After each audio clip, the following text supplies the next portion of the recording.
Welcome to the Monday Morning Markout. What this is, it's going to be my opportunity once a week, every Monday morning, to mark out about something pertaining to professional wrestling. Too often, it is incredibly easy to be negative about something professional wrestling related.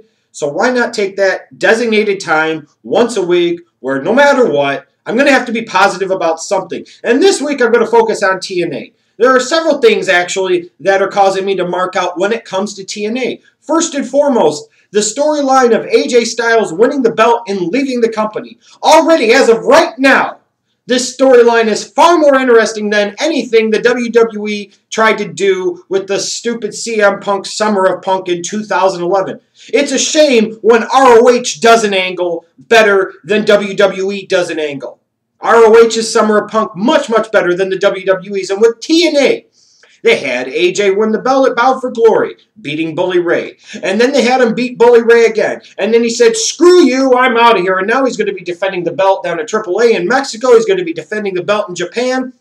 And all the while, TNA has this 8-man tournament set up to determine a new TNA champion, which hopefully I would think would be the launching point for a Magnus to become a new world champion, setting up a feud between him and AJ Styles, maybe something that comes along right around Genesis in January. You know, TNA's in a position where whether the world champion's there or not, it's not really going to have much impact on business and the ratings one way or another. As a result, they could do what WWE absolutely failed to do because of their stupidity and because of their desire to just have to push SummerSlam. They couldn't be confident in what they already had. They had to rush Punk back 8 days after Money in the Bank. And newsflash, people, Punk was under contract the whole time. If you really believe he was legitimately going to leave at all, then you're fooling yourself. So this whole concept that AJ Styles, has actually won the belt and has left the company and looks like he's going to be gone for a little bit of time, and TNA is actually going to follow through on this. For Christ's sakes,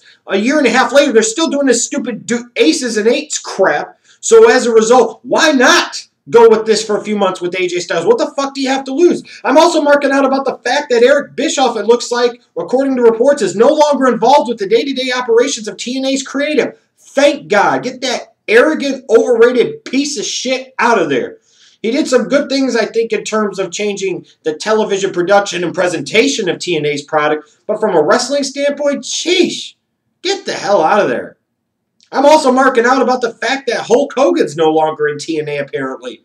You know, yeah, I've got my own thoughts on it. I did a video talking about how I felt the WWE needs Hulk Hogan at WrestleMania 30, and I want Hulk Hogan at WrestleMania 30. But the bottom line is, when it comes to a TNA standpoint, he was no longer doing anything that was really beneficial to TNA, in my humble opinion. You might say, oh, merchandise sales, Yeah, that's one part of it. But from an on-air presence and elevating new talent, Hulk was failing miserably. And it was time to change. It was time for him to go. It was time for all parties involved to split off. And that's just the way it is. And the other big news, reportedly TNA is up for sale. And Billy Corgan of the Smashing Pumpkins apparently is ready to buy. He's locked and loaded. It sounds like he might even have enough financial backing to get it done. The fact that the Carter family is looking at, seems like, to sell out of the wrestling business, but not sell it to WWE, so where they would just collapse TNA and let it die. But we've got somebody who actually has a little bit of a mind for the wrestling business, has a love for the wrestling business, could actually want to buy a professional wrestling company. Warms my heart tremendously because it still gives us, no matter what you want to say, it still gives us the potential chance of having a second viable professional wrestling company, and that is something that no one, and I emphasize again, no one, can argue would be a bad thing. It would be good from a weekly television standpoint. It would be good from a fan standpoint. It would be good for the workers' standpoint. Having a little more leverage of a WWE doesn't want to get the job done for you, doesn't want to pay you, doesn't want to utilize you. Then TNA, they might not pay you the exact same, but they might come close to it, and they'll feature you more and you'll work less. I mean, that was the whole thing of WCW for many years in the 90s, was the fact that they would pay. Well, in a lot of cases, they would pay more than the WWF was. They were giving you more, they were giving you guarantees, and they were working you a lot fewer dates. That became incredibly attractive, and that's why so many people left to go to WCW, was the higher pay and the lesser workload. And if we think about that from a real-world standpoint, just about everybody would do the same damn thing that those guys did. So TNA seems like it's going under a lot of changes right now. No more Hogan and Bischoff. That era is officially dead, thank God.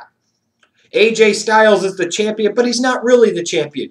They're giving us as fans the opportunity to have this storyline that the WWE robbed us of 2 years ago with the Summer of Punk. Period.